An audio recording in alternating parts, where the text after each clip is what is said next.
यह royal magic academy की elemental test ceremony है, वही परीक्षा जो तय करती है कि प्रत्येक स्टूडेंट की एलिमेंटल एबिलिटी क्या है और वे उसे कितना अच्छी तरह वील्ड कर सकते हैं। टेस्ट शुरू होता है और एम्परर की बेटी खुद लाइट एलिमेंट की 52% एबिलिटी दिखाती है। अगला है सेथ, एकेडमी के सबसे बेहतरीन स्टूडेंट्स में से एक। उसका रिजल्ट सैंड एलिमेंटल कंट्रोल 71% दिखाता है, लेकिन जब सायन की बारी आती है सभी की सांसें थम जाती हैं। उसके पास रेयर एलिमेंट डार्कनेस है और वह भी चौंकाने वाला 92%। ग्राफ 2 एकेडमी के इतिहास में सबसे महान स्टूडेंट भी ग्रेजुएशन तक सिर्फ 88% तक पहुंचा था। टेस्ट के बाद सायन चुपचाप अपने कमरे लौटता है, लेकिन हॉलवे में 2 सीनियर स्टूडेंट्स उसका इंतजार कर रहे थे। वे उसकी असली ताकत परखना चाहते थे और उसे बुली करना चाहते थे। उन्हें क्या पता, सायन उनकी उम्मीद कर रहा था। उन्हें समझने से पहले ही देर हो चुकी थी। सायन एक ही किक में उनमें से एक को दीवार में दे मारता है और आप सोच सकते हैं एक मेज के पास इतनी फिजिकल स्ट्रेंथ और स्पीड कैसे? जवाब सिंपल है, वह अपने पास्ट लाइफ में एक डेडली असैसिन था। कॉन्टिनेंट की सबसे टैलेंटेड नाइट स्क्वाड से लड़ते हुए भी सैनवर्ट कभी हार नहीं मानता था।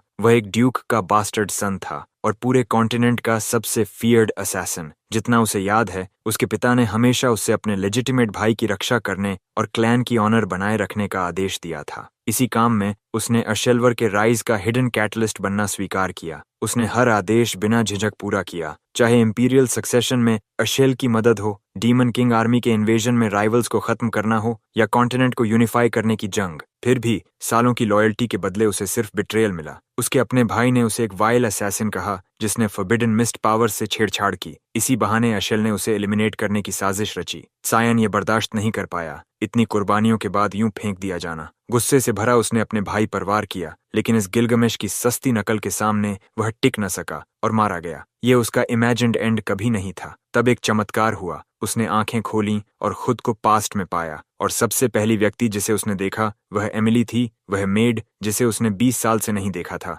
उसकी नजर कमरे में घूमती है, यह सचमुच पास्ट था। उसे यह पल साफ याद है, 37 साल पहले, वर्ष 985, एकेडमी में प्रवेश से 1 साल पहले। हर साल डची एक ट्रेनिंग ड्यूल कराती है और इस साल ड्यूक वर्ट, दोनों का पिता, खुद देखने वाला था। आज का ओपोनेंट उसका हाफ ब्रदर क्रैनवर्ट था। दोनों एक उम्र के थे, पर क्रैन ड्यूक की पत्नी मार्गरेट अर्ज का बेटा था, इसलिए सारा ध्यान उसी को मिलता था। हालांकि दोनों इतने ही छोटे थे, एक अलग माँ से जन्म लेना सब कुछ बदल देता था। इस ड्यूअल के बाद सायन पूरे परिवार का मजाक बन गया था और उसी दिन से उसके पिता ने उसे नजरअंदाज करना शुरू किया था। मेड उसे क्वाइटली पीछे हटने की सलाह देती है ताकि चोट न लगे, पर वह उसे अनसुना करके अपना रेपियर निकालता है। हथियार का वजन उसे चौंका देता है। उसकी स्ट्रेंथ सच में एक बच्चे जैसी थी। ये सपना नहीं था, न ही कोई इल्यूजन मैजिक, ये सच था। वह वापस लौट आया था। क्रैन उसे ताना मारता है, पूछता है कि वह अभी तक भागा क्यों नहीं। ड्यूक मैच शुरू करने का संकेत देता है। ओपोनेंट तुरंत झपटता है, लेकिन सायन की आंखें उसकी मूवमेंट पकड़ लेती हैं।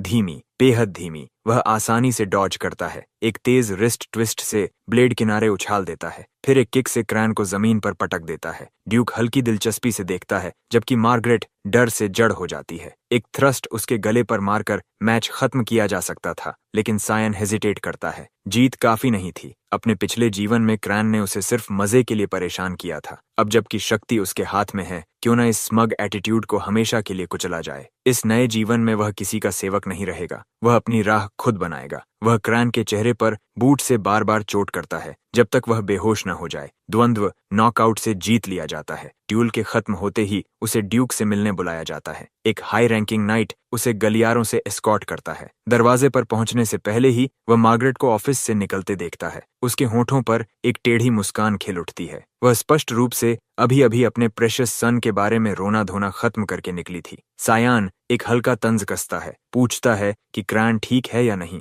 उसका चेहरा गुस्से से मरोड़ खा जाता है और वह चीख पड़ती है कि उसे कैसी हिम्मत हुई कंसर्न दिखाने की, जब उसने अब भी जो किया है। सायन उसे हवा की तरह चीर कर आगे बढ़ जाता है, बड़बड़ाते हुए कि ड्यूल्स ऐसे ही होते हैं। लेकिन मार्गरेट छोड़ने वाली नहीं थी, इतनी जोर से कि पास वाले सब सुन लें। वह थूक कर कहती है कि यही वजह है कि लेजिटिमेट बच्चों को असली हेयर्स जैसा सम्मान नहीं मिलना चाहिए। फिर वह और नीचे गिरती है, चेन की माँ को गाली देती है और कहती है कि उसे तो गलियों में रेंग कर खाना जुटाना चाहिए था। वह फुसफुसाती है कि उसे लड़ाई करने का कोई हक नहीं था। यह सब सैन के भीतर उतरता है और उसकी जौ कड़क हो जाती है। पहली बार उसकी जहर भरी जुबान ने सच में नस छू ली थी। उसका गुस्सा भीतर ही भीतर उबलता है, शांत लेकिन बेहद खतरनाक। वह उसे मारने का विचार करता है, पर फिर एक धीमी, कहीं ज्यादा संतोषजनक सजा तय करता है। एक ऐसी सजा जो उसे धीरे और सोच समझकर तोड़ देगी। सायन उसे बताता है कि वह क्रे के साथ एकेडमी में प्रवेश लेने वाला है। मार्गरेट आंखें सिकोड़ती है, समझ नहीं पाती तो वह साफ साफ कह देता है वह नहीं चाहती होगी कि उसका बेटा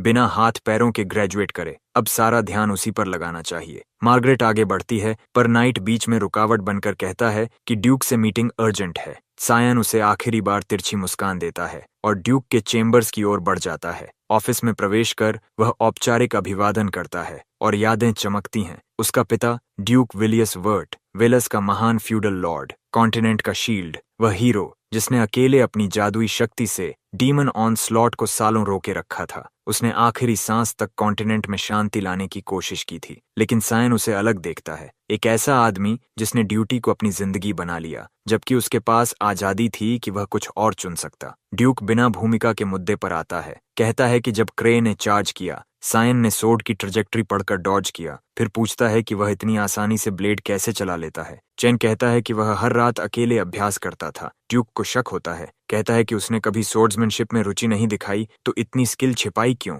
सैन जवाब देता है कि वह अटेंशन नहीं चाहता था। ड्यूक को अजीब लगता है कि उसने क्रे पर बिल्कुल भी हाथ नहीं रोका। क्या इतनी अग्रेशन जरूरी थी? सायन कहता है हाँ, उसे साबित करना था कि वह क्रे से बेहतर है। ड्यूक यह सुनकर चौड़ी मुस्कान हंस देता है, उसकी उम्मीदों के परे। वह कहता है कि सायन एक दिन अशेल के लिए एक शक्तिशाली और भरोसेमंद एलाई बन सकता है। अशेल का नाम सुनते ही सैन जम जाता है। अब जबकि वह अशेल की असलियत जानता है, उसे सपोर्ट करने का विचार भी बेतुका था। ड्यूक की वही पुरानी ऑब्सेशन, अशेल अशेल और अशेल। वह सायन के हाथ पकड़ता है और कहता है कि इनाम के तौर पर वह जो मांगेगा मिल जाएगा। सायन इस अवसर को अशेल की पूरी नींव हिलाने के पहले वार की तरह देखता है और बैटल फ्रंट भेजे जाने की मांग करता है। कमरे में वापस लौटते ही मेड लगभग उछल पड़ती है। उसने सायन का रिक्वेस्ट सुन लिया था। वह उसे पागल कहती है क्योंकि बैटल फ्रंट विकेड क्रीचर्स और डिमोनिक मॉन्स्टर्स से भरा पड़ता है। विलस उचीफ एम्पायर का पश्चिमी क्षेत्र ही असली बैटल फ्रंट कहलाता है और लमिया वैली फ्रंट लाइन है। सदियों से डीमंस के खिलाफ जंग चल रही है, ये नर्क है। इसलिए उसके पिता एक शर्त रखते हैं,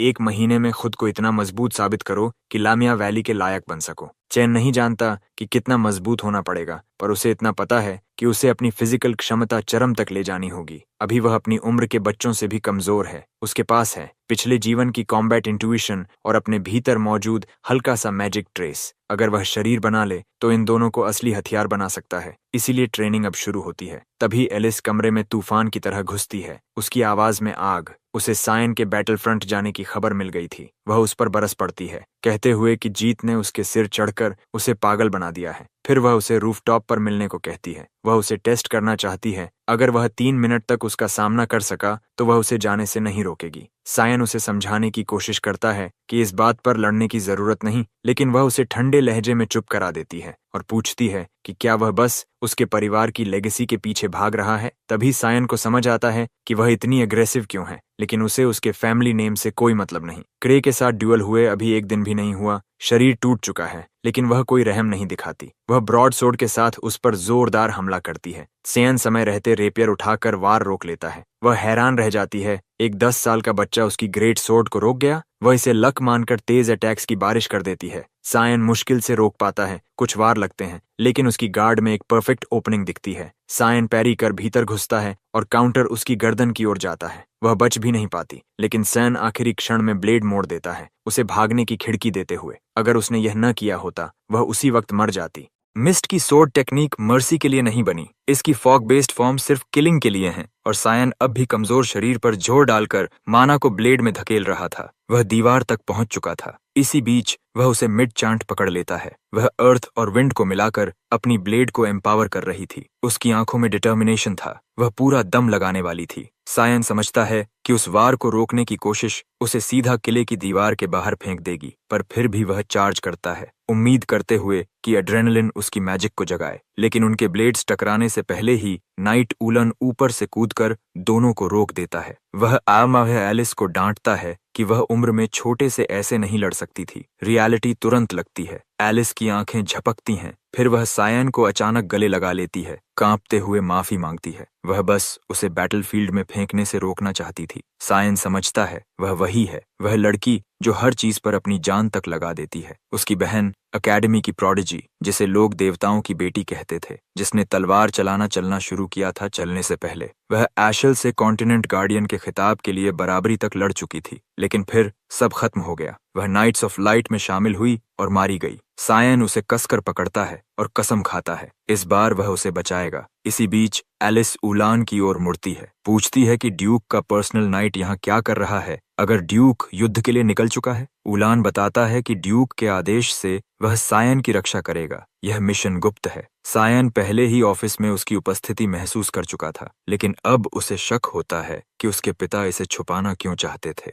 सोचते सोचते अचानक थकान ढह जाती है। वह एलिस की बाहों में बेहोश हो जाता है। वह नरमी से मुस्कुराती है, अभी भी बच्चा ही है। अगली सुबह वह एकेडमी लौट जाती है और सायन अपनी ट्रेनिंग पर लग जाता है। वह मुश्किल से 10 पुशअप्स कर पाता है, अभी भी बेहद कमजोर। मजबूत बनने की जरूरत हर दिन और तेज चीखती है। पिछले 2 हफ्तों से वह स्ट्रेंथ ट्रेनिंग कर रहा था, 0 रिजल्ट्स। उसे अपनी पास्ट लाइफ की ताकत याद आती है। उसे कुछ चाहिए, कुछ भी जो काम आए। तभी मेड एक संदेश लाती है। उसकी बहन का भेजा पैकेज आया है। अंदर है हेलहाउंड ब्लड की बोतल, वही चीज जो उसने मांगी थी। लमिया वैली से आया दुर्लभ मटेरियल, एक डिमोनिक बीस्ट का खून जिसकी बदबू जहरीली और स्वाद जलन पैदा करने वाला था। लोग कहते हैं यह जहर है, लेकिन सायन जानता है कि यह परमानेंट माना और फिजिकल बूस्ट देता है। मेड भय से पूछती है कि क्या वह सच में यह पीने वाला है। सायन कंधे उचकाता है, कहता है कि उसकी कुकिंग से बचने के बाद यह तो चाय जैसी चीज है, और वह पूरा खून एक घूंट में पी जाता है। गर्मी और शक्ति का उफान शरीर में फैलता है और वह कहता है कि वह थोड़ी हवा खाने बाहर जा रहा है। वह उस जगह पर पहुंचता है जिसे वह अपने पास्ट लाइफ से बहुत साफ याद करता है। वह पिछले 2 हफ्तों से इसी पल का इंतजार कर रहा था, खासकर उस समय के लिए जब कोई उसकी हर गतिविधि रिपोर्ट न कर सके। सालों पहले आशल को लुमिनल गॉड ऑफ लाइट से एक डिवाइन रेवलेशन मिला था, पहाड़ों में छिपे एक एंशिएंट टेम्पल के बारे में। सायन ने तब यह बात नहीं मानी थी, लेकिन वह जगह सच निकली, एक जोन जहां माना भारी मात्रा में जमा होती है। लेकिन इस टाइमलाइन में वह प्रोफेसी अभी हुई ही नहीं। यह जगह सिर्फ उसे ही पता है। वह झुककर जमीन टटोलता है, उस एग्जैक्ट स्पॉट को महसूस करता है जहां माना की परत मोटी होती है। फिर मैजिक चैनल करता है और टेम्पल का एंट्रेंस खुलने लगता है। अंदर कदम रखते ही उसे महसूस होता है कुछ अलग है। यह पहले जैसा नहीं दिखता। यह वही श्राइन था जो लुमिनल को समर्पित था, जिसकी हिस्ट्री 3 सदियों पहले डीमन गॉड वॉर में मिट गई थी। सायन भीतर बढ़ता है। उसे एक पल्सिंग ग्लो दिखती है जो टेम्पल के कोर एक सोर्ड से निकल रही थी। साल 999 BF में ह्यूमंस ने आखिर डीमन किंग की सेना को वेलुस से बाहर धकेला था। डीमंस की शक्ति इंसानों से कहीं परे थी, लेकिन ह्यूमंस को एंशिएंट रेलिक्स, गॉड्स वेपनरी में मुक्ति मिली। उन्हीं में से एक था डुरांड डार्क, लुमिनल द्वारा ब्लेसेड सेक्रेड ब्लेड। कहा जाता था कि यही सोर्ड डीमन वॉर जीतने की चाबी बनी और भविष्य में यही उसकी जान भी लेगी, एशल के हाथों। सायन इस सोर्ड को छूता है, कुछ भी नहीं होता। वह हट जाता है। बिल्कुल आश्चर्य नहीं। एक प्राचीन कथा कहती है जब कोई सोर्ड की रोशनी के पार कदम रखता है तो एक शैडो उभरती है। देखने में सोर्ड की छाया लगती है, लेकिन वह शैडो नहीं होती। जहाँ लाइट होती है वहाँ डार्कनेस उसका पीछा करती है, और वही डार्कनेस ऑल्टर के नीचे छिपी सीक्रेट पैसेज थी, एक कंसील्ड चेंबर की ओर जाती हुई। सायन अंदर जाता है और कमरे के मध्य पड़ी एक सोर्ड पर नजर रुक जाती है। उसकी आंखें नरम हो जाती हैं। यह वही ब्लेड था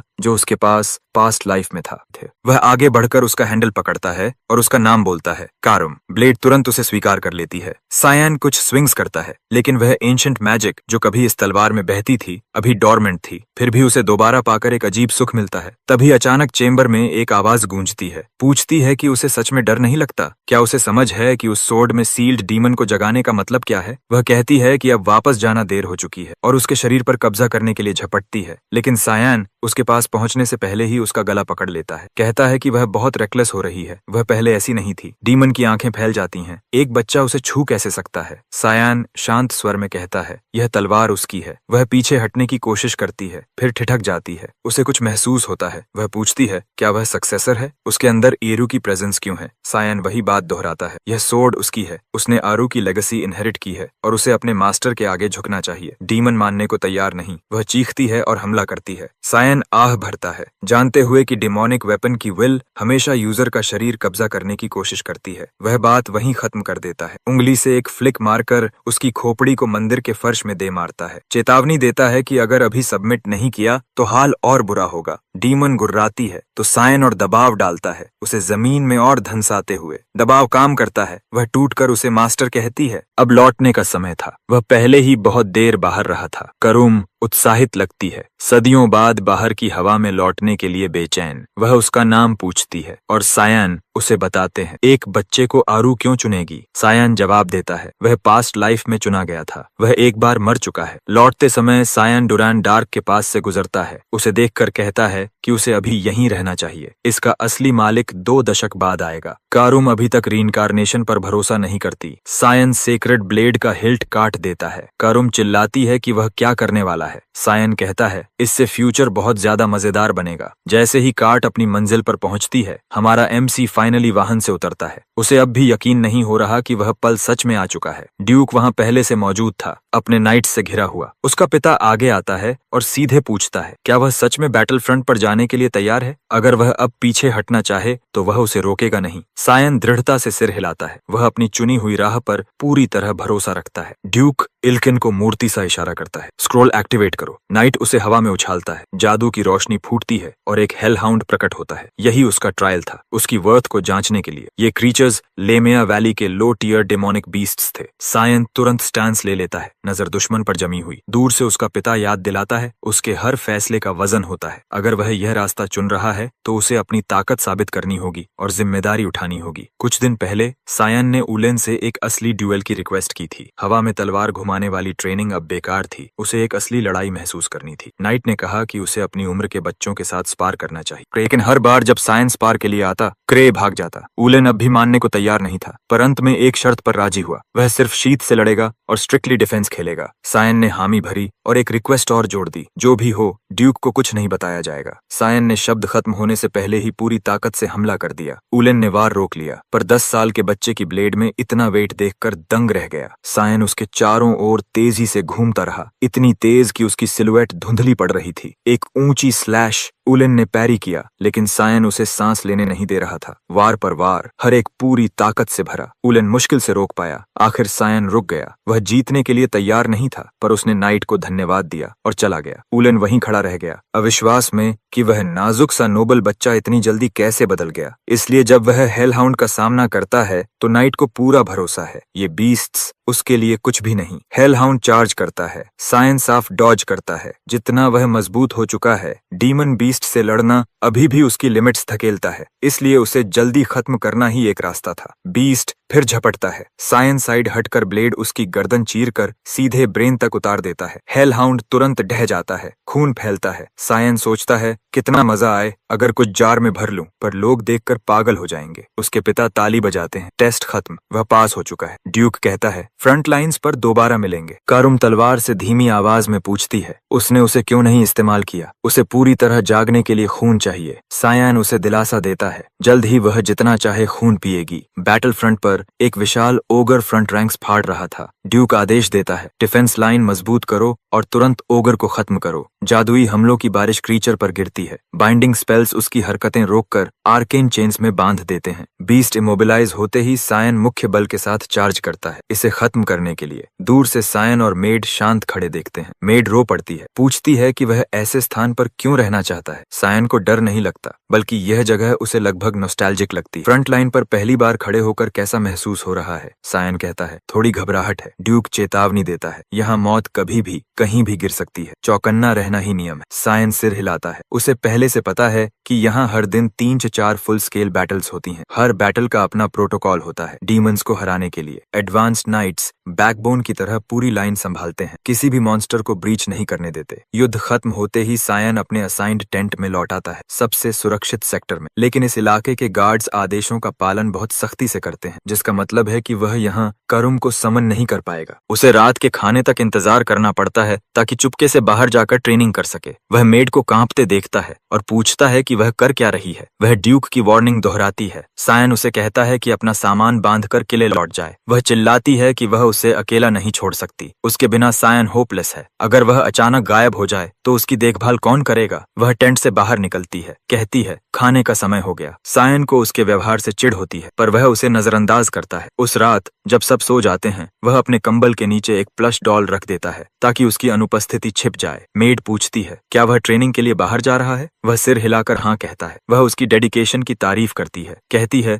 ड्यूक उसे ऐसे देख बहुत गर्व महसूस करेंगे। सायन कहता है वह सब संभाले और उसकी अनुपस्थिति को चुप रखे। रात में पेट्रोल्स और कड़े होते हैं, यही सबसे अच्छा मौका है। वह फॉग मैजिक में खुद को लपेटकर बिना पकड़े निकल जाता है। उसे याद है यह जगह उस समय भी मॉन्स्टर्स से भरी रहती थी। करूम हवा में तैरती खून की भारी गंध सूंघकर लगभग पागल हो जाती है। वह विनती करती है कि सायन उसे बीस्ट्स काटने दे। फॉग असॉल्ट से उन्हें चीरकर आगे बढ़ता जाता है। वह मरे हुए हाउंड से ब्लड इकट्ठा करता है और पीता है। माना और शरीर रिचार्ज करता है और कारुम को भी शक्ति देता है। करुम बेसब्र होती है, पूछती है और कितने बीस्ट्स मारने होंगे। सायन कहता है पूरी रात यहीं ट्रेनिंग होगी। यह जगह मॉन्स्टर्स को लगातार खींचती रहेगी। उधर फ्रंट लाइंस के दूसरी ओर नाइट्स का एक समूह एक रॉयल कॉन्वॉय को पहाड़ी रास्तों से एस्कॉर्ट कर रहा है। कार्ट में बैठी मेड यंग लड़की से कहती है कि बैटलफील्ड उसके लिए खतरनाक है, वापस लौट जाना बेहतर होगा। लड़की उदास चेहरे और तुनक मिजाज टोन में मेड को चेतावनी देती है कि उसे बच्चा समझना बंद करे, नहीं तो वह नाराज हो जाएगी। वह अगले एम्पायर की एयर है। मेड माफी मांगती है और बताती है कि उसने सुना है ड्यूक वर्ट अपना छोटा बेटा बैटलफील्ड लाए हैं, जो शायद उसकी उम्र का ही। लड़की चौंक जाती है। ड्यूक इतने छोटे बच्चे को युद्ध में क्यों भेजेंगे। मेड बताती है ड्यूक ने उसे नहीं भेजा, वह खुद वॉलंटियर्ड हुआ। मेड कहती है कि दोनों की उम्र लगभग बराबर है, शायद वे मिलें तो साथ निभाएं। लड़की तुरंत सुंदरे मोड में चली जाती, कहती है कि उसे उससे मिलने में कोई दिलचस्पी नहीं। मेड माफी मांगती है। आखिर लड़की धीमी पड़ती और उसका नाम पूछती है। मेड जवाब देती है वर्ट। लड़की धीरे से नाम दोहराती। स्पष्ट है कि उस साहसी बच्चे में उसकी रुचि जग चुकी। अगले दिन बैटलफील्ड पर ड्यूक वर्ट अपने नाइट्स को परफेक्ट कोऑर्डिनेशन में नेतृत्व देता है, मॉन्स्टर्स को कुचलते हुए। युद्ध खत्म होने पर वह अपने बेटे तक पहुंचता है और पूछता है कैसा लग रहा है पहले असली कॉम्बैट के बाद। सायन कहता है उसके आगे अभी लंबा रास्ता है, लेकिन वह उसे चलने को तैयार है। ड्यूक उसके साहस और डिटर्मिनेशन से प्रभावित होकर मुस्कुराता है, कहता है कि वह उस पर गर्व करता है। सायन हैरान रह जाता है, पहली बार उससे ऐसी गर्मजोशी मिली थी। ड्यूक कहता है कल टेंट में निजी बात करनी। उस रात कैंप सो चुका होता है। सायन फिर रियर जोन में ट्रेनिंग के लिए जाता है, लेकिन कुछ गड़बड़ थी। उसके सामने डेथ वर्म प्रकट हो जाता है। ये क्रीचर्स वैली के बहुत भीतर स्पॉन होते हैं, यहाँ नहीं। उसकी हालत कमजोर थी। सायन मुश्किल से टिक पा रहा था। कारुम उसे आग्रह करती है कंट्रोल उसे सौंप दे अगर जीवित रहना है। सायन जानता है वह उसके शरीर पर पूरा कब्जा चाहती। वह दबाव डालती रहती, कहती है कि उसकी कमजोर स्विंग्स एक ऐसे वर्म को नहीं रोक सकती जो हर घाव सेकंडों में भर लेता है। इसे समाप्त करने का एक ही तरीका है, वन शॉट किल। सायन जानता था यह लड़ाई अगर यूं ही चली तो खत्म नहीं होगी। पिछले महीने उसने जितना डेमोनिक बीस्ट ब्लड पिया है, उसके बावजूद वह असली शक्ति से बहुत दूर है। कारुम को कंट्रोल देना उसका एकमात्र विकल्प था। सायन आगे बढ़ता है, इसे स्वीकार करते हुए। फॉग की 9th form demonic sword manifestation activate होते ही कारुम पूरी स्पीड और शक्ति से वर्म पर टूट पड़ती है और उसे पलक झपकते चिथड़े कर देती। उधर ड्यूक कुछ रॉयल ट्रेनीज के साथ उसी इलाके से गुजर रहा होता है। वह जमीन पर फैली हाउंड्स की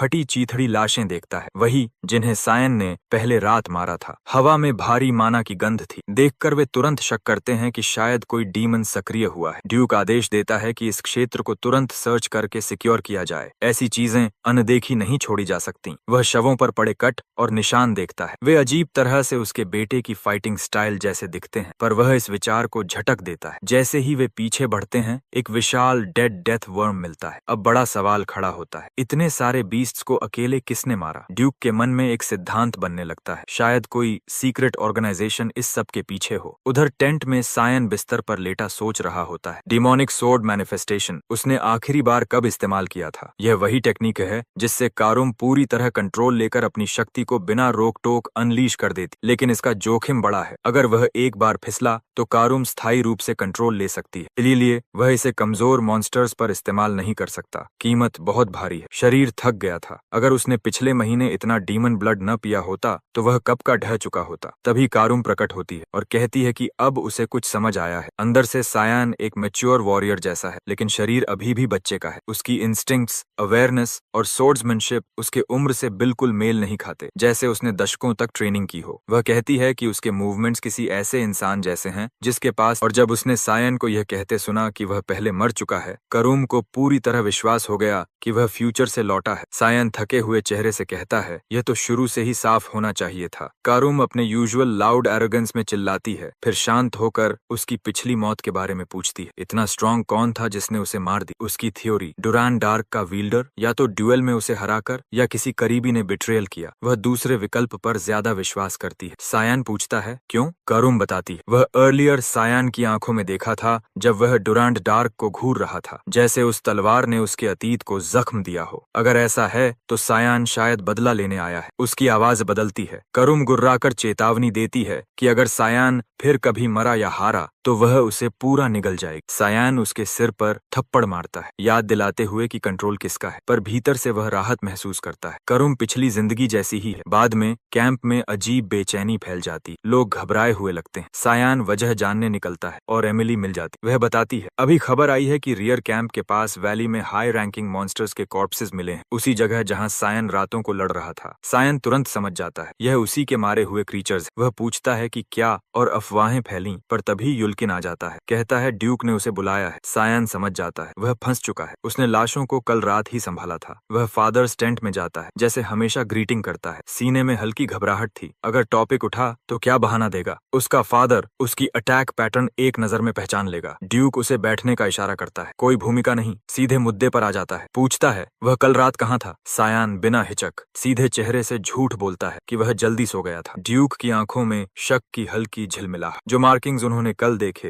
वे सायन की सोर्ड स्टाइल जैसे ही थे, लेकिन ड्यूक खुद को रोक लेता है। एक बच्चा डेथ वर्म जैसा बीस्ट अकेले कैसे मार सकता है? फिर वह गंभीर लहजे में कहता है, रियर कैंप के पास मिले मॉन्स्टर कॉर्प्सेस के बारे में बात करनी, उन्हें यह मामला पूरी तरह जांचना होगा। लेकिन ड्यूक जिस थ्योरी पर बार बार लौटता है वह एक पुराने असैसिन संगठन मिस्ट से जुड़ा है। सायन अनजान बनने का नाटक करता है, जैसे उसने कभी यह नाम सुना ही न हो। ड्यूक बताता है, मिस्ट सदियों से मौजूद रहा, किसी को नहीं पता उनका लक्ष्य क्या था, लेकिन नोबल फैमिलीज की लाशें उनके पीछे छूटती थी। उनकी सिग्नेचर, हर हत्या काली फॉग में ढकी हो। फिर एक दिन वे गायब हो गए। उनकी आखिरी साइटिंग 300 साल पुरानी है, लेकिन परेशानी ये है कल मिले मॉन्स्टर्स के आसपास भी वही ब्लैक फॉग थी, वही शक्ति जो ईरियू, गॉड ऑफ डार्कनेस, से जुड़ी है। मिस्ट उसी देवता की पूजा करता था। इस आधार पर ड्यूक मान लेता है कि डेथ वर्म और बाकी बीस्ट्स को भी मिस्ट ने मारा है। सायन मन ही मन फादर की शार्प इंट्यूशन की तारीफ करता है। सदियों बाद भी उसने फॉग को ऑर्गेनाइजेशन से जोड़ दी। ड्यूक कहता है, उन्हें पता नहीं क्यों मिस्ट फिर उभरा है, लेकिन एम्पायर के शीर्ष लोगों को तुरंत जानकारी देनी होगी। सायन को राहत मिलती है। फादर ने कुछ शक नहीं किया और उसकी झूठी बात मान ली। उसकी उम्र का बच्चा किसी लेजेंडरी अंडरग्राउंड ग्रुप से कैसे जुड़ा होगा?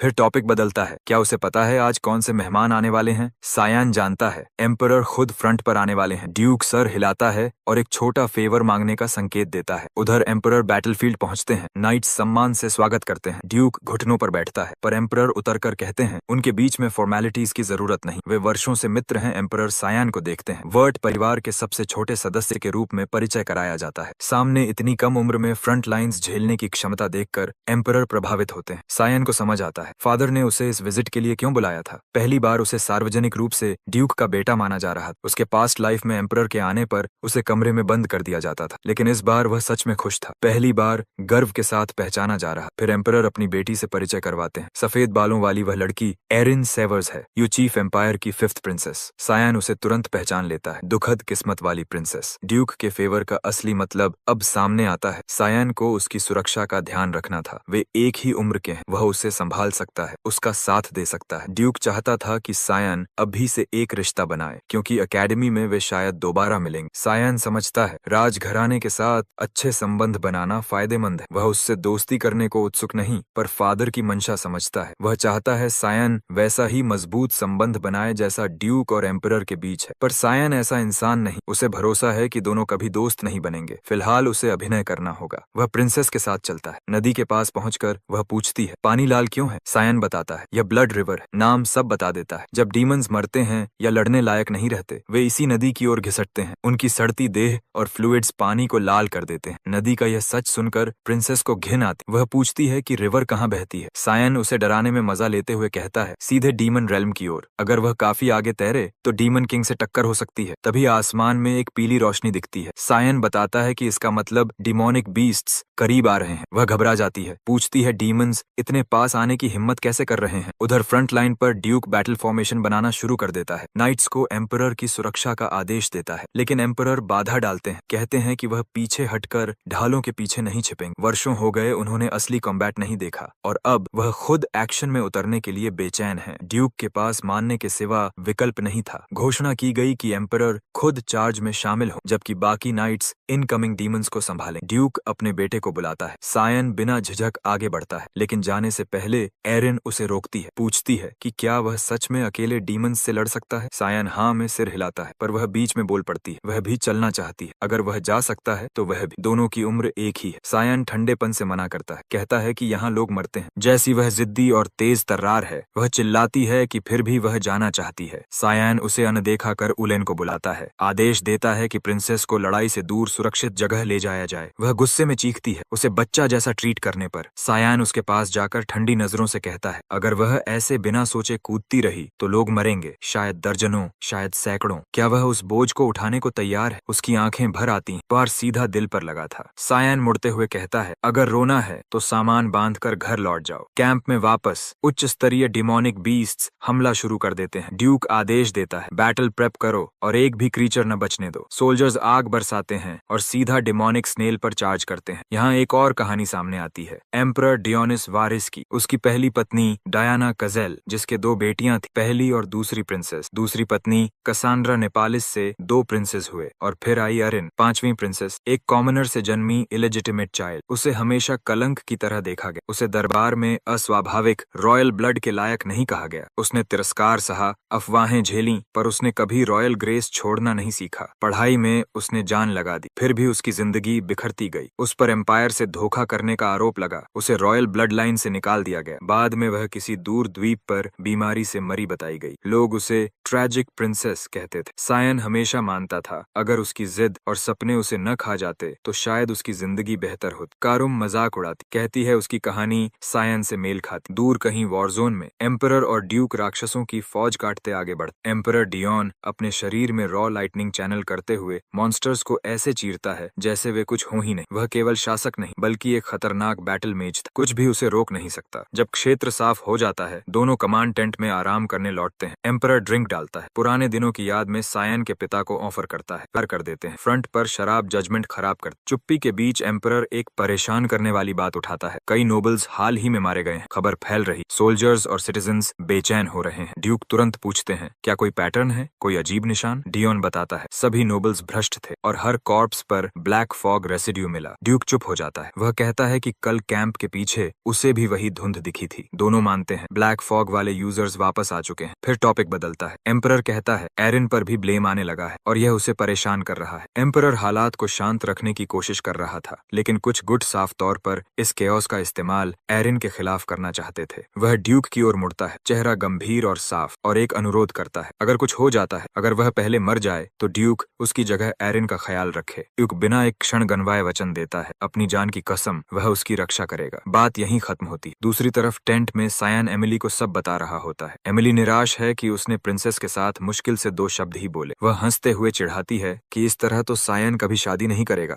सायन बात टालकर ट्रेनिंग के लिए निकलता है, पर बाहर आते ही एरिन से टकरा जाता है। वह बारिश में भीगी खड़ी। टेंट में जाकर वह पूछती है, अब वह कहाँ जा रहा है? सायन जवाब देने ही वाला होता है, पर वह कहती है, रुको, उसे कुछ कहना है। वह पूछती है, वह यहाँ कितने समय से फंसा है? सायन जवाब देता है, करीब 1 महीना। आई? फिर वह असली सवाल करता है, वह उसे ढूंढने यहाँ तक क्यों आई? एरिन कुछ कहना चाहता पर एमिली की पीछे से चुभती नजरें उसे रोक देती। सायन एमिली को हटने को कहता है, लेकिन वह तंज कसती है कि सब साथ ही मजा कर लें। एमिली के हटते ही एरिन शुरू होती है। पहले माफी मांगती है कि वह जिस तरह बिहेव कर रही थी वह रॉयल अपेक्षाओं के काबिल नहीं थी। सायन स्वीकार करता है, शायद उसने भी उसे बहुत कड़े शब्द कहे। एरिन की आवाज भारी हो जाती है। वह कहती है कि सायन सबके बीच पसंद किया जाता है, वह उससे कहीं ज्यादा मैच्योर है। सायन तुरंत उसके व्यवहार में बदलाव महसूस करता है। फिर एरिन एकेडमी की बात छेड़ती है, लेकिन सायन उसे रोक देता है। पहला वह समझ गया था, वह दोस्ती का प्रस्ताव रखने वाली थी। सायन सीधी नजरों में कहता है, अगर वह फ्रेंडशिप चाहती है तो वह गलत जगह आई है। वह उसे मना करता है और कहता है कि लौट जाए। वह टूटती हुई आवाज में कहती है, वह फ्रेंडशिप नहीं मांग रही, बस अच्छे टर्म्स चाहती। और सायन बेवजह क्रूअल हो रहा है। उसकी आंखों में आंसू उभर आते हैं। वह कहती है सायन भी उसे सबकी तरह फेक और अनडिजर्विंग प्रिंसेस समझता है। वह खुद को संभालते हुए कहती है कि उसे आना ही नहीं चाहिए था, उसने सायन को ज्यादा मान लिया। फिर बुदबुदाती है, तुम तो एशल जैसे भी नहीं हो। यह नाम सायन के दिल पर वार जैसा लगता है। वह बिना सोचे उसका हाथ पकड़ लेता है, पूछता है कि वह एशल को जानती कैसे है। एरिन बताती है, अकेडमी के पास टहलते हुए उससे मुलाकात हुई थी। एशल ने कहा था, दूसरों की राय की चिंता मत करो, बस अपने गोल्स पर ध्यान दो। सायन जम जाता है। एशल की मैनिपुलेशन पहली मुलाकात से ही शुरू हो चुकी थी। वह एरिन को चेतावनी देने वाला था, लेकिन तभी जमीन हिलती है। एमिली भागती हुई आती है, चिल्लाती है कि तुरंत बाहर निकलो, लेकिन देर हो चुकी थी। एक ऑर्क सीधे टेंट के ऊपर से फटकर अंदर गिरता है। जमीन फाड़ता हुआ एरिन को हवा में उछाल देता है जैसे कोई टूटी हुई गुड़िया। बाहर खड़े नाइट्स फटा हुआ टेंट देखते हैं, समझ जाते हैं कि सायन भीतर है। एमिली मिट्टी में गिरी रोती चीखती है। यकीन है कि सायन मारा गया। यह खबर एम्परर और ड्यूक तक तुरंत पहुंचती है। उनके दोनों बच्चे एक हाई रैंकिंग डिमोनिक बीस्ट के हमले में टेंट के मलबे में फंस गए थे। बिना देरी एम्परर पूरी सेना को आदेश देते हैं, सीधे घटना स्थल पर पहुंचकर प्रिंसेस की सुरक्षा सुनिश्चित करो। उधर सायन के दिमाग में दहशत दौड़ जाती, क्यों इतने पावरफुल मॉन्स्टर्स बार बार रियर जोन तक पहुंच रहे हैं? उन्हें वैली में रहना चाहिए था। उसे लगता है कि शायद उसकी वजह से कुछ बड़ा गड़बड़ हो रहा है। तभी एरिन कांपती आंखों से उसे जिंदा देखती है। उसके चेहरे पर राहत के आंसू फूट पड़ते हैं। ऑर्क ने टेंट तोड़ दी, लेकिन सायन ढहने से पहले बाहर निकल चुका था। कोई मौका नहीं था कि वह एक साधारण ऑर्क के हाथ मारे जाए। वह अपनी पास्ट लाइफ में डीमन किंग्स गिरा चुका है। उसके बगल में खड़ी एरिन घबराकर पूछती है, कैंप में तैनात नाइट्स ठीक हैं? फिर अपराध बोध में टूट जाती है, यही सोचकर कि सब उसकी वजह से खतरे में आए। नाइट्स आश्वासन देते हैं, उसकी रक्षा करना उनका स्वॉन ड्यूटी है, चाहे जान ही क्यों न चली जाए। लेकिन बात पूरी भी नहीं होती कि ऑर्क वापस लौट आता है। एक नाइट को पकड़कर उसके शरीर को एक ही चंगुल में कुचल देता है और दूर फेंक देता है। सायन बिना हिचक उसके सामने खड़ा हो जाता है, उसके और आने वाले खतरे के बीच दीवार बनकर। ऑर्क तुरंत सायन पर नजर टिकाता है, साफ संकेत कि ये एडवांस्ड मॉन्स्टर्स सीधे उसी की ओर खींचे चले आ रहे हैं। सायन चिल्लाता है, बाकी सब पीछे हटें और प्रिंसेस को सुरक्षित ले जाएं, जबकि वह बीस्ट को रोकता है। एमिली एरिन को खींच कर ले जाती। सायन अकेला लड़ता रह जाता है, लेकिन उसके वार मुश्किल से खरोंच तक छोड़ रहे थे, मानो तलवार लग ही नहीं रही। वह हताश, समझ नहीं पाता यह क्या हो रहा है। तभी कारुम प्रकट होती, बिल्कुल कैजुअल अंदाज में बताती है, इस महीने सायन जितना डिमोनिक ब्लड पी रहा है, उसकी वजह से वह वॉकिंग बीकन बन चुका है। एलीट मॉन्स्टर्स उसकी शक्ति की गंध से खिंचे चले आ रहे हैं। सायन गुस्से से चीखता है, अगर उसे पता था तो यह पहले क्यों नहीं बताया? कारुम शैतानी मुस्कान देती है, कहती है कि उसे तो बस उसका शरीर चाहिए। सायन बिना देर किए उसे हथियार में बदल देता है। कारुम वेपन के साथ वह ऑर्क पर टूट पड़ता है, लिम्स को ऐसे काटता है जैसे मक्खन हो। ऑर्क पल भर में ढेर। फिर वह कुछ और भी भयानक देखता है, दर्जनों हाई लेवल बीस्ट्स लगातार उसकी ओर बढ़ रहे हैं। कारुम उत्साह से पागल होती है, इतना बड़ा भोज देखकर। तभी उनका सामना डेविल ड्रैगन से होता है। सायन उसे तैयार रहने को कहता है, डेमोनिक मैनिफेस्टेशन एक्टिवेट करता है, उन सबको काट कर रास्ता साफ करने के लिए। दूसरी तरफ बैटलफील्ड पर ड्यूक आखिरी मॉन्स्टर गिरा चुका है। एम्परर पूछते हैं, बच्चों के बारे में कोई खबर? जवाब उदास। कोलैप्स टेंट के पास उनका कोई निशान नहीं। एम्परर मानते हैं कि ड्यूक अपने बेटे को लेकर चिंतित होगा, पर ड्यूक की आंखें ठंडी हैं। कहते हैं, वर्ड परिवार का कोई भी सदस्य ऐसी स्थिति में खुद को बचाना जानता है। अभी असली चिंता प्रिंसेस की सुरक्षा है। तभी नाइट्स उसे लेकर लौटते हैं। एरिन अपने पिता की बाहों में गिरती है, हांफती हुई गिड़गिड़ाती है कि सायन को बचाएं। ड्यूक मेड से पूछता है, क्या वह उसका पर्सनल अटेंडेंट है? वह कांपते हुए बताती है, सायन ने उन्हें भागने को कहा और खुद पीछे रह गया मॉन्स्टर्स रोकने के लिए। एक नाइट सायन को वापस लाने का प्रस्ताव रखता है, पर ड्यूक मना कर देता है। अभी सेना का ध्यान इस वेव को रोकने पर होना चाहिए। अगर ये क्रीचर्स कैंप्स तोड़ गए तो एम्पायर तक कुछ नहीं रुकेगा। फॉर्मेशन दोबारा जमानी है और जिंदगियां बचानी है। कोई पूछता है, सायन का क्या होगा? ड्यूक का जवाब शांत और अंतिम, सायन अपना कर्तव्य पूरा कर चुका है, उसने प्रिंसेस की रक्षा की, यही वर्ट होना है। एरिन रोती रहती है, खुद को दोष देती हुई। तभी एक आवाज हवा को चीरती है। वह चेहरा ऊपर उठाती है, आंखें फैल जाती हैं। सायन सायन आसमान से नीचे आता दिखाई देता है, एक फ्लाइंग ड्रैगन की रेंज पकड़े हुए, चिल्लाता हुआ कि कोई मदद करे। ड्रैगन्स पवित्र जीव है, क्रिएटर से जुड़े हुए, दुर्लभ और दिव्य। इंसानों की औकात नहीं कि वे ऐसे बीइंग्स को चुनौती दें। सायन के लिए असली ड्रैगन को छूना भी जीवन की सबसे बड़ी घटना है। बदकिस्मती से जिस ड्रैगन पर वह चिपका है वह सीधा लोगों की भीड़ के ऊपर उड़ता है, सबको साफ नजर आता है, सब उसे पहचान लेते हैं, एम्पायर भी। वह रुचि से ड्यूक की ओर देखते हैं, पूछते हैं क्या वह अपने बेटे को बचाने का इरादा रखता है। ड्यूक बिल्कुल अनफेज्ड बैठा रहता है, आराम से दूर से देखते हुए कि एमसी खुद किस मुसीबत में फंस गया। उधर वह मुश्किल से ड्रैगन की पीठ पर लटका हुआ हर सेकंड पछता रहा था, खुद को गाली देता, क्यों ड्रैगन ब्लड छकने का लालच आया। कुछ देर पहले जब वह मॉन्स्टर्स की वेव रोक रहा, सबको चीरता हुआ ड्रैगन तक पहुंचा, उसे करीब से देखकर ऑलमोस्ट कांप उठा था। मिथिकल बीस्ट को सामने देखना अलग ही नशा, पर पल भर में ड्रैगन आक्रामक हो गए, सीधा फायर कॉलम छोड़ दी। वह किसी तरह डॉज करता है, ऊंचाई पर चढ़कर उस पर वार करता है, लेकिन हर हिट उसे और भड़का देती। फिर टेल स्वाइप आता है, जोरदार, तेज, उसके शरीर को रैगडॉल की तरह उड़ा देता है। फॉलो अप आने से पहले सायन मार्शल आर्ट्स में शिफ्ट होता है, भारी रैपिड ब्लोज बरसाता है, पर ड्रैगन गिरता नहीं। जैसे ही वह अगला मूव तैयार करता है, ड्रैगन अचानक रुकता है, फिर मुड़कर उड़ने लगता है, और वह इम्पल्सिव इडियट उसके पीछे कूद पड़ता है, ड्रैगन की साइड पकड़कर, सिर्फ ब्लड छकने की ड्राइव। अब हालत यह, ड्रैगन के ऊपर चिपका हुआ, बेबस, एक्सपोज्ड। करुम चीखती है, क्यों उसे इस्तेमाल नहीं कर रहा, वह अपनी जान गंवा देगा। सायन चिल्लाता है, अगर अभी पावर दिखा दी सब जान जाएंगे और वह भून दिया जाएगा। तभी दोनों देखते हैं ड्यूक ने 8 स्टार मैजिक कास्ट करना शुरू कर दिया है। सायन की सांस अटक जाती है, पिता का वो सीरियस चेहरा, सीधा मतलब, वह ड्रैगन को निशाना बनाने वाला है, चाहे बेटा ही क्यों न बैठा हो। स्पेल लॉन्च होता है, मैजिक ब्लेड्स आसमान चीरते हुए उठते हैं, ड्रैगन का मांस चाकू की तरह काटते हुए। सायन आखिरी पल पर छलांग लगाता है, मिड एयर में रेनिंग ब्लेड से बचते हुए। करुम चीखती है, पावर यूज करो, उड़कर निकल जाओ, पर सायन रिस्क नहीं ले सकता। वह एरिया स्कैन करता है, दूर ब्लड रिवर दिखती है, आखिरी कोशिश। वह अपना गिरने का रास्ता मोड़ता है, सीधे उसी की ओर। वैली के दूसरे हिस्से में 2 डीमंस यह तमाशा देख रहे थे। बड़ा डीमन कहता है, लगता है कोई यंग ड्रैगन मुसीबत में फंसा है। व्हाइट हेयर्ड डीमन बोलता है, नहीं, इसे किसी बेहद ताकतवर चीज ने डराया होगा, सिर्फ हाई लेवल बीस्ट ही ऐसा कर सकता है। एल्डर करेक्शन देता है, उस वैली का हिस्सा ह्यूमंस का है, लेकिन क्यूरियोसिटी है तो जा सकता है, बस कोशिश करना कि रास्ते में सबको मार न दे। छोटा डीमन पंख फैलाकर केओस की ओर उड़ जाता है। सायन किसी तरह गिरावट से बच जाता है, ब्लड रिवर से रेंग कर बाहर आता है, सांसें टूटती हुई। वह कारुम को चेक करता है, ठीक है या नहीं, लेकिन वह गुस्से में है, बोलने लायक नहीं। सायन उसे शांत होने को कहता है, जल्दी लौटेंगे, पर वह चेतावनी देती है, यह जगह डीमन टेरिटरी के बीचों बीच है। सायन हंस देता है, कहता है, इतनी भी बदकिस्मती नहीं कि इतने देर में किसी पावरफुल डीमन से टकरा जाए, लेकिन किस्मत वहीं स्लैप देती है। एक आवाज गूंजती है जो वह वर्षों से भूल नहीं पाया, विकैरियन की आवाज, डीमन किंग, अंधकार का चलता फिरता रूप, जिसने भी उसे देखा हमेशा कहा जैसे खुद डार्कनेस को देखते हों। वही मौजूदगी अब उसके सामने खड़ी है। सायन का शरीर इंस्टिंक्टिवली डिफेंस स्टैंस ले लेता है। वारियन क्रोधित होकर पूछता है, क्या वह मानव है? सायन तनाव में चुप।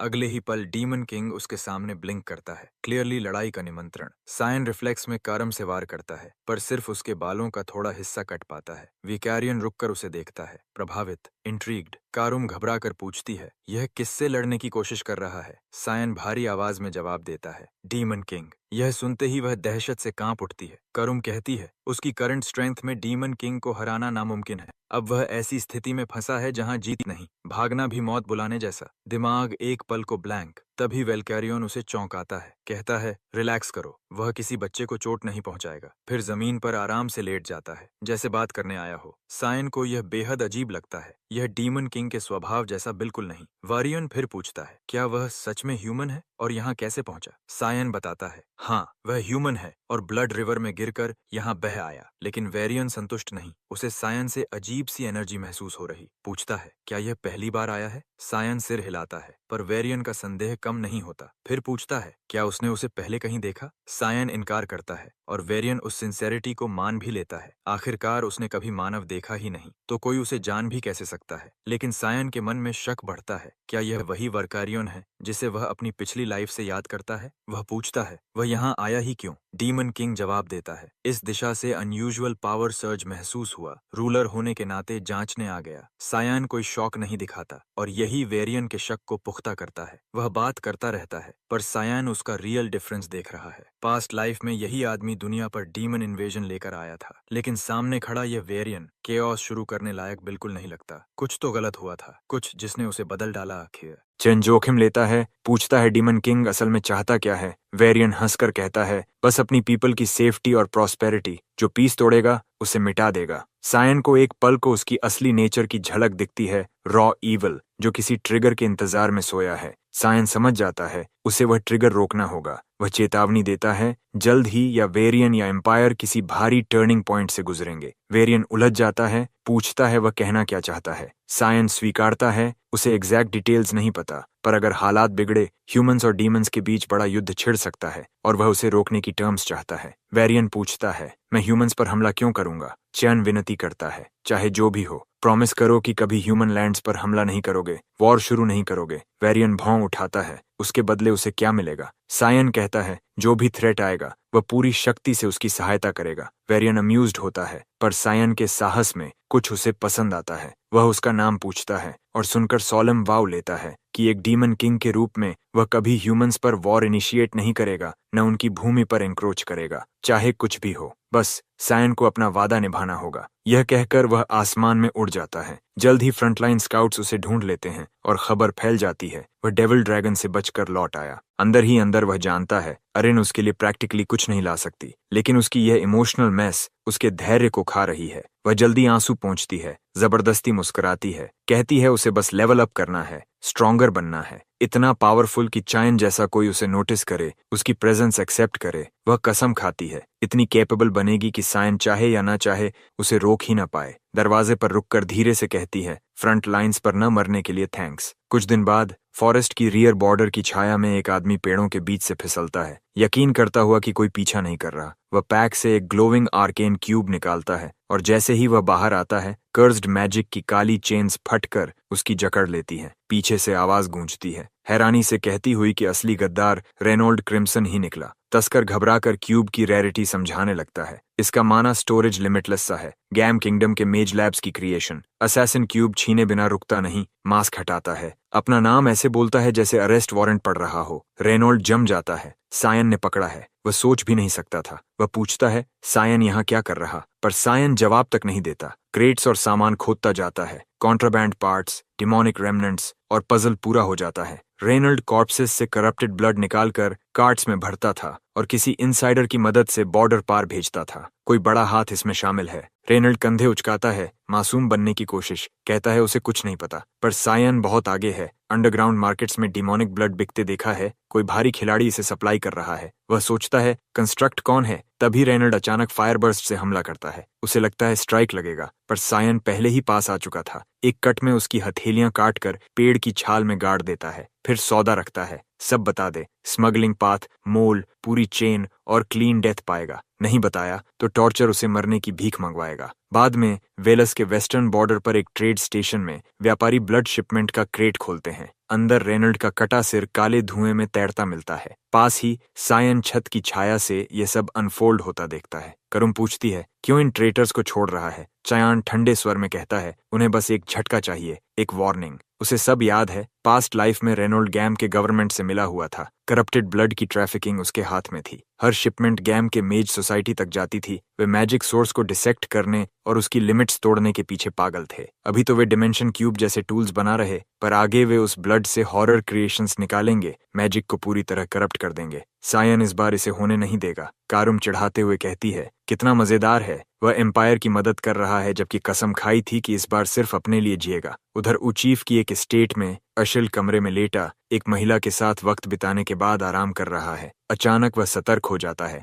जब वह बताती है कि सायन फ्रंट लाइंस पर गया और ड्यूक को भी साथ ले गया। बस सुनना था। एशेल उठ बैठता है, अब वह भाई से मिलने जाएगा। सायन हाल ही में उसकी नसों पर चढ़ रहा है, अब वह इसे ऐसे नहीं छोड़ेगा। कासल के भीतर एमिली इस बीच खुशी से चीख उठती है कि आखिरकार वह फ्रंट लाइन्स से बचकर वापस आ गई। एमिली की राहत असली थी, वह प्रैक्टिकली चिल्ला देती है एक्साइटमेंट में। वह सायन से कहती है एकेडमी इस भयानक बैटलफील्ड से लाख गुना बेहतर होगी। पर सायन का चेहरा बिल्कुल अलग कहानी कहता है। उसे पता है एकेडमी के अंदर क्या इंतजार कर रहा है। वह कोई न्यू चैप्टर नहीं, बल्कि पॉलिटिक्स का जाल, fake alliances, jealousy, cloud chasing, talent से ज्यादा महत्व सोशल स्टेटस का। एमिली तो बस एक्साइटेड है क्योंकि उसने सुना है एकेडमी में हैंडसम बॉयज भरे पड़े हैं और शायद उसे रोमांस का मौका मिल जाए। एंट्रेंस डे आता है। सायन गेट्स पार करता है और रास्ते में क्रेयॉन्स टकरा जाता है। उसे देखते ही क्रेयॉन्स बिना एक शब्द भाग निकलता है। पिछली पिटाई की याद आज भी हड्डियों में चुभ रही। कारुम को समझ नहीं आता क्या था वो। सायन बताता है उसी का हाफ ब्रदर।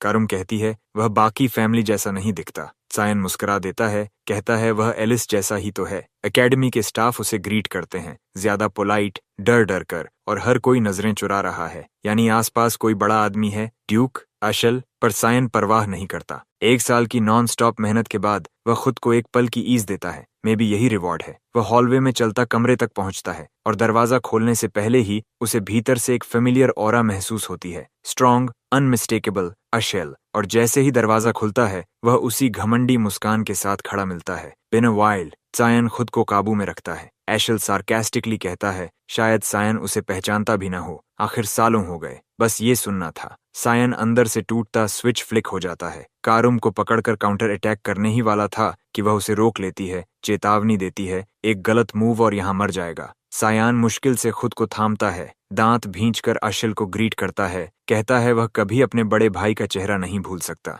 अशल हंसकर उसके बाल खुजलाता है, खुश कि उसे याद रखा। फिर आराम से कमरे में घूमता कहता है सुना है सायन लड़ाई में बहुत बेहतर हो गया, शायद बैटलफील्ड पर कुछ काम आ जाए। सायन मन में घृणा निगलकर कहता है हाँ, वह भी इंतजार कर रहा है, पर उसकी आंखों की नफरत सब कह देती है। अशल उसकी नजर पकड़ता है, कहता है बस मिलने आया था, बस इतना ही। लेकिन सायन जानता है अशल कभी भी छोटे लोगों पर समय नहीं फेंकता, अगर आया है तो वजह जरूर है। अजीब तरह से यही बात उसे काम कर देती है। दूसरे तरफ हॉलवे में एमिली उसका सामान ले आती है, चिल्लाते हुए कि वह मदद करने क्यों नहीं आया, पर जैसे ही कमरे के सामने पहुंचती है अचानक जम जाती है। वहां अशल बाहर निकलता है। वह एमिली को धक्का से इग्नोर करता हुआ कहता है उसे नजरअंदाज करो, वापस काम पर जाओ। उसके जाते ही एमिली फट पड़ती है, कहती है सायन ने उसे वार्न क्यों नहीं किया कि वह आ जाएगा। सायन बिना भाव के कहता है उसे अभी अकेला छोड़ दे। फिर वह बाथरूम में जाकर खुद को बंद कर लेता है, सिंक पकड़कर उल्टी करता है। दबाव, तनाव सब एक साथ टूट कर गिरता है। खुद को स्टेडी कर वह कारुम की ओर मुड़ता है, पूछता है उसने उसे रोका क्यों।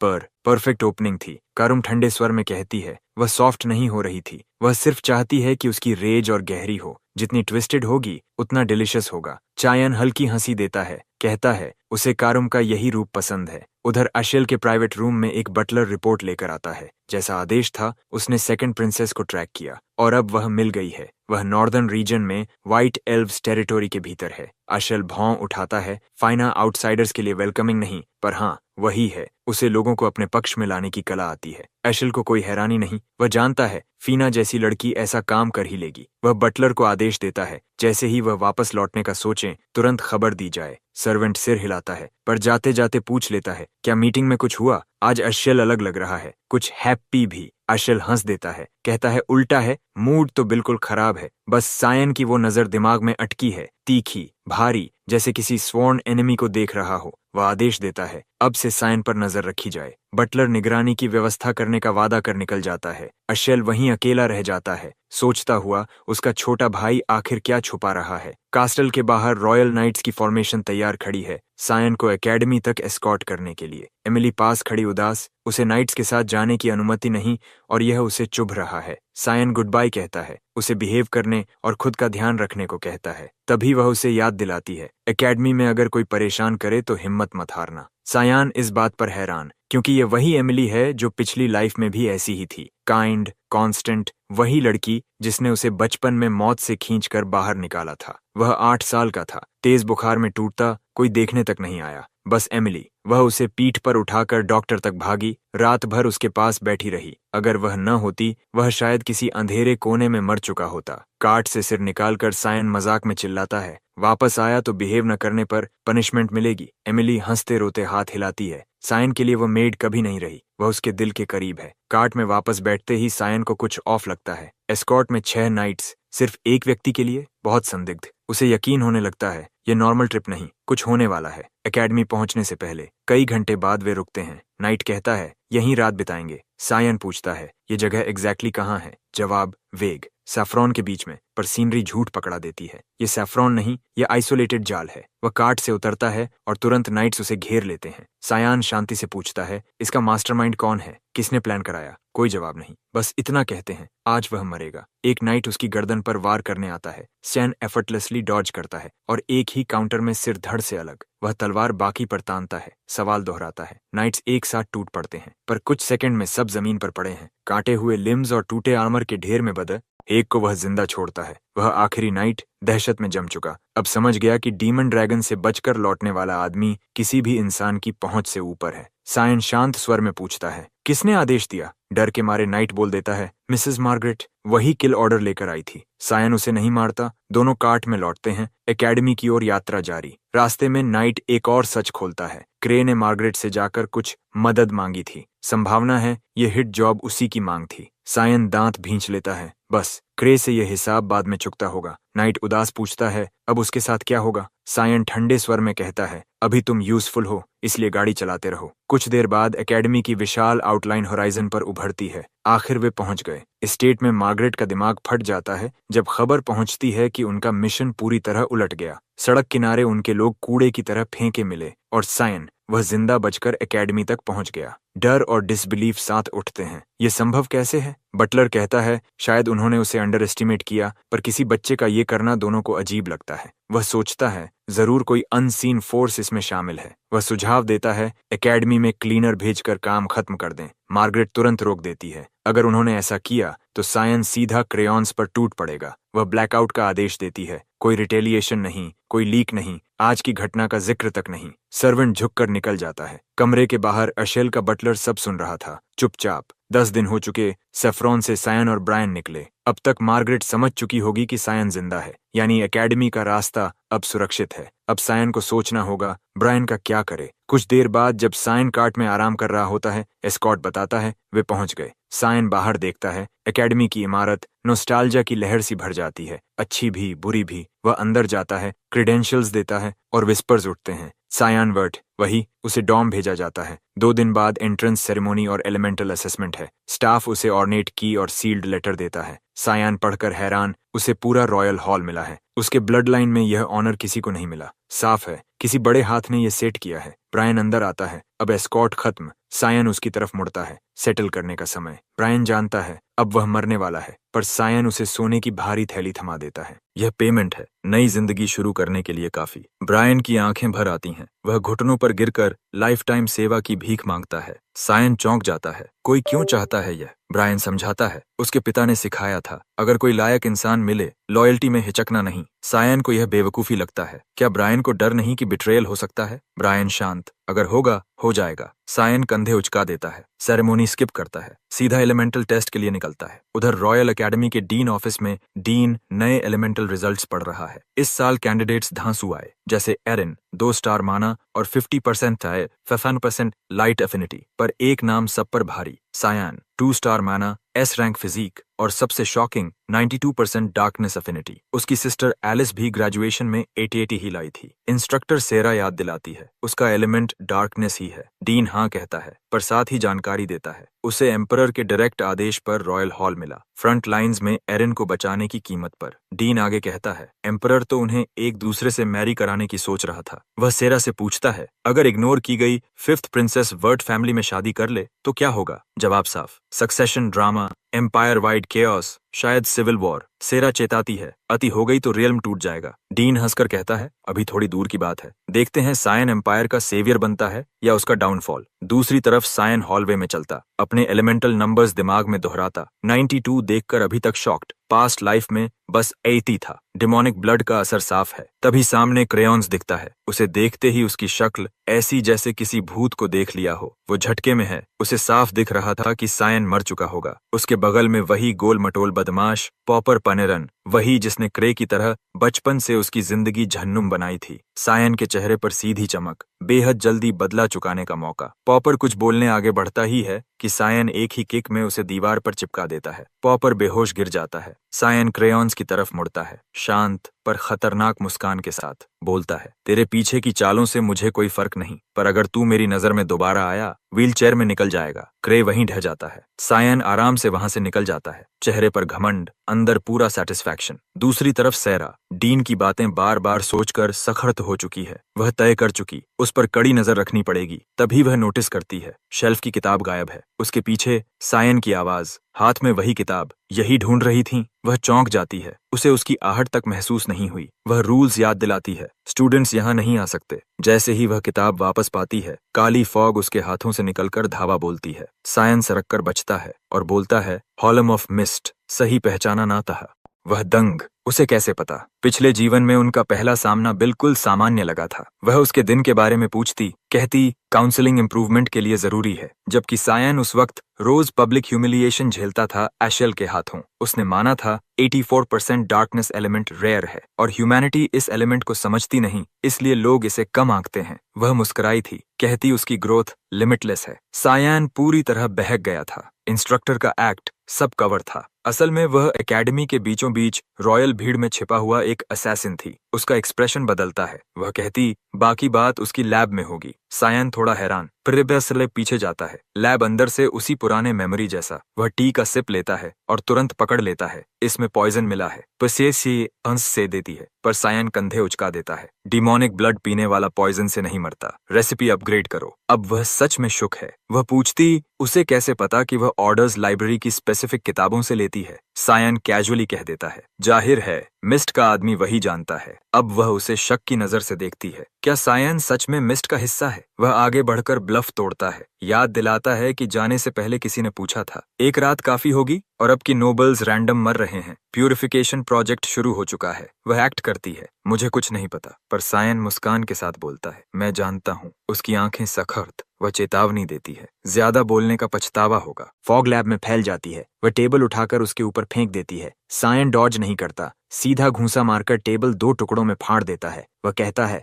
मैं ऑलरेडी प्रूफ दे चुका हूं कि मैं कौन हूं, लड़ाई की जरूरत नहीं। पर वह नहीं मानती, कहती अगर वह मिस्ट में होता वह उसे जरूर पहचानती, क्योंकि वह हॉल्म है। वह पीछे हटने नहीं देगी। सायन करुम निकालता है, उसकी हर स्ट्राइक को क्लीन काउंटर्स में चीरते हुए कहता है, तुम्हें पूरा प्रूफ मिलेगा। तभी उसकी निगाहें तलवार पर टिक जाती है। डीमोनिक ब्लेड, ये केवल वही चला सकता है जिसे ईरू ने चुना हो। वह जम जाती है। सायान धीरे से कहता है, मालूम है मिस्ट अब भी सक्सेसर ढूंढ रहा है। वह कहता है, रुक जाओ, सक्सेसर तुम तलाश रहे थे वो तुम्हारे सामने खड़ा है। अब मुझे ईरू तक ले चलो। सेरा उसे एक छिपे बेसमेंट डोर तक ले जाती है। दरवाजा खुलते ही नीचे एक लंबी अंधेरी सुरंग। सायन को जरा सा भी सरप्राइज नहीं, मिस्ट का बेस ऐसा ही होना चाहिए। सेरा दरवाजा पकड़कर कहती है, आगे से तुम अकेले, ऑल्टर तक खुद जाओ। दरवाजा बंद होता है और अंदर की स्पेस अचानक फैल जाती है। फॉग गॉड की बनाई हुई वॉर्प्ड दुनिया। सायन को ठीक पता है किस वक्त मिस्ट के कौन से ऑपरेटिव्स दिखाई देंगे। अंधेरे में चलते ही उड़ते नाइव्स उसकी तरफ आते हैं। वह एक ही स्विंग में सब वापस उछाल देता है। मिस्ट का वेलकम हमेशा हिंसक होता है, पर आज कुछ ज्यादा ही है। ऊपर से कई मास्क्ड असैसिन्स गिरते हैं, पर लैंडिंग होती है सिर्फ उसके आफ्टर इमेज पर। वह पहले ही पीछे हट चुका होता है। दोबारा ब्लेड्स आते हैं, पर इस बार सैन मिड एयर उन्हें पलटकर उन्हीं के गले में भेज देता है। अब सब सीरियस, उसे घेरकर हमला करने की तैयारी। सायन ब्लड थर्स्ट वेव छोड़ता है। लाल फॉग उनके शरीर को जकड़ लेती है। सब एक एक कर बेहोश, सिवाय एक के जो बिना हिले खड़ा है। रैंक इंस्टेंटली समझ आता है ये ऊंचे स्तर का है। सायन अनशेकेबल रूट्स कास्ट करने ही वाला था कि सामने वाला ब्लर की स्पीड में आकर वार कर देता है। मास्क गिरता है और सामने सेरा, वही उसे पर्सनली टेस्ट करने आई थी। प्योर कॉम्बैट मेनियक, जिसे स्ट्रॉन्ग मेजेस से लड़ने में मजा आता है, और सायन उसके लिए परफेक्ट टारगेट। सायन करुम से उसे पीछे धकेलता है, पर सेरा अभी भी पागल उत्साह में चिल्लाती है कि वो फाइट जारी रख सकती है। सायन तुरंत भागता है। उसे पता है ये कैसी साइको है, जब तक कोई मर न जाए नहीं रुकती। सेरा उसकी स्पीड पकड़ने के लिए बफ लगाती है, वार करती है, और सायन आसानी से पैरी कर देता है। वह क्लियरली नहीं लड़ना चाहता। सेरा बताती है, चिंता मत करो, ये पूरा जोन आरू ने सील किया है। बाहर कोई तुम्हारी मैजिक फील नहीं कर सकता। चाहो तो पूरी ताकत खोल दो, फिर वार्निंग भी, लेकिन अगर तुमने सब निकाला मैं शायद जिंदा न रहूं। सायन कुछ बोलता, इससे पहले उसके घुटने टूटते हैं। वह वहीं गिर पड़ता है। अचानक करुम अपनी फिजिकल फॉर्म में उतरती है, उसके सामने खड़ी। सेरा तुरंत पहचान कर झुक जाती है। ईरू की चोजन स्पिरिट सामने थी। करुम गुर्राहट में पूछती है, तू मेरे मास्टर पर वार क्यों कर रही थी? सेरा हंसते हुए, बस टेस्ट था, देखना था कि ये सच में सक्सेसर है या नहीं। करुम फ्यूरियस, उसकी किलिंग इंटेंट पूरे टनल में गूंजती है। वह अभी लड़ाई खत्म करने को तैयार, पर तभी दोनों की नजरें सैन पर जाती हैं। वह जमीन पर लेटा है, खून बह रहा। बेहोश। करुम उसे अपनी बाहों में उठा लेती है, चिल्लाती है, तुम्हें और क्या लोड चाहिए था? तुम्हारा शरीर अभी मेरी ट्रू फॉर्म सह नहीं सकता। हर मैनिफेस्टेशन ड्रेन्स लाइफ फोर्स। और चायन का शरीर अभी भी 10 साल पुराना बच्चा। सेरा क्रीपी मुस्कान के साथ कहती है, मैं ड्यूअल रिजेक्ट नहीं करूंगी। चन हिम्मत करके उठता है, डगमगाते हुए पूछता है, तुम अचानक बाहर क्यों आई? करुम उसे दबे स्वर में डांटती है, तुम चुप रहो, आराम करो, बाकी मैं संभालूंगी। वो कहती है कि इस राउंड को वो हैंडल करेगी। सेरा इस बात से एकदम जगमगा उठती है, जैसे किसी स्पिरिट से लड़ना उसके लिए किसी थ्रिल से कम न हो। दोनों आमने सामने खड़े हो जाते हैं और उसकी आंखों में वो अजीब सी खुशी दिखती है, जैसे कोई फुल ब्लोन मैसोकिस्ट खतरे से प्यार कर रहा हो। लेकिन इससे पहले कि दोनों टकराए, ऊपर खुले पोर्टल से इरू की गूंजती हुई आवाज पूरे रेल्म को हिला देती है। उन्हें तुरंत लड़ाई रोककर ऑल्टर पर आने का आदेश मिलता है। आखिरकार सब कुछ प्लान के हिसाब से आगे बढ़ रहा है। सायन अब गॉड ऑफ डार्कनेस से मिलने वाला है। पुरानी कहानियों में लोग गॉड ऑफ ब्लैक फॉग को एक हार्टलेस शक्ति कहते थे, जो बिना रुके, बिना वजह जाने कितनी जिंदगियां छीन लेता था। पर उसके अनुयायी इसे मर्सी कहकर डिफेंड करते थे, एक ट्विस्टेड मर्सी जिसे केवल वही समझ पाते थे। उनका दावा था कि सही गलत का फैसला वही करेंगे, और अगर अपने विश्वासों की रक्षा के लिए किसी को मारना पड़े तो वो भी ठीक है। ज्यादातर लोग इस सोच को पागलपन कहते थे, पूरी तरह अनहिंज्ड। पर सच्चाई में वो हमेशा कमजोरों की ढाल बनकर खड़ा रहा, जो सायन को उसकी नजर में एक डिल्यूटेड फूल ही बनाता है। पोर्टल से भीतर जाते हुए वो सीधे ऑल्टर तक पहुंचता है जहां एरू मौजूद है। पहुंचते ही उससे पूछा जाता है कि क्या वो जानता है सामने कौन खड़ा है। सायन बिना झिझक बोलता है, अरू, God of black fog. Successor होने के बावजूद गॉड ने उसका नाम कभी नहीं सुना,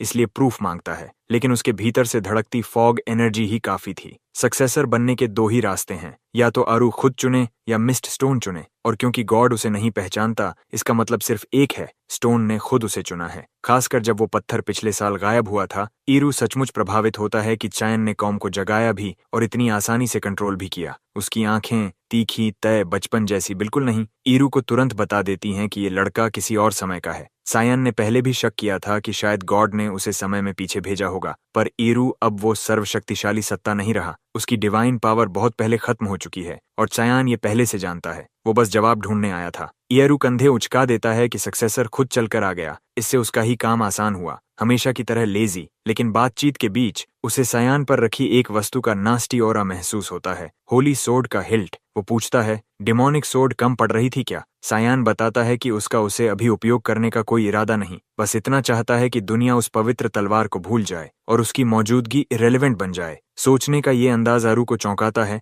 पर वो दखल नहीं देता। फिर भी ट्रेडिशन के मुताबिक वो सक्सेसर से पूछता है कि मिलने वाली शक्ति का वो क्या करेगा। यही सवाल पिछली जिंदगी में भी पूछा गया था, और सायन ने तब बेवकूफी में जवाब दिया था, अपने भाई के लिए जीऊंगा। उसी जवाब ने उसे धोखा दिलवाया और मौत। एरू ने तब भी उसे अंधविश्वास से बचने को कहा था, लेकिन इस बार जवाब साफ है, वो ये शक्ति अपने लिए चाहता है। आरू चेतावनी देता है कि गलत जवाब दिया तो वो यहाँ से जिंदा नहीं निकल पाएगा। सायन बिना डरे खड़ा रहता है, अब न आदेश मानने का इरादा है, न किसी के हिसाब से जीने का। एरू उससे पूछता है कि वो अपनी इस आजादी का क्या करेगा, पर सायन चुप रहता है। उसे फर्क नहीं पड़ता, जब तक वो सक्सेसर की ड्यूटी निभा रहा है, गॉड दखल नहीं देगा। अरू बात समाप्त करता है, फिर करुम की ओर मुड़ता है, जो उसकी बेटी है। डरावना गॉड रूप एक पल में पिघल जाता है, और वो बेहद नरमी से उसका चेहरा थामता है। पूछता है, वो नए ओनर के साथ कैसी है? करुम अपनी यूजुअल ठंडक में जवाब देती है। वो उसके माथे पर एक चुंबन रखता है, और उसी स्पर्श से करुम अपनी ट्रू फॉर्म में लौट आती है। इस बार उसके शरीर पर चैन की माना नहीं लगती, क्योंकि अरू अपनी जीवन शक्ति का हिस्सा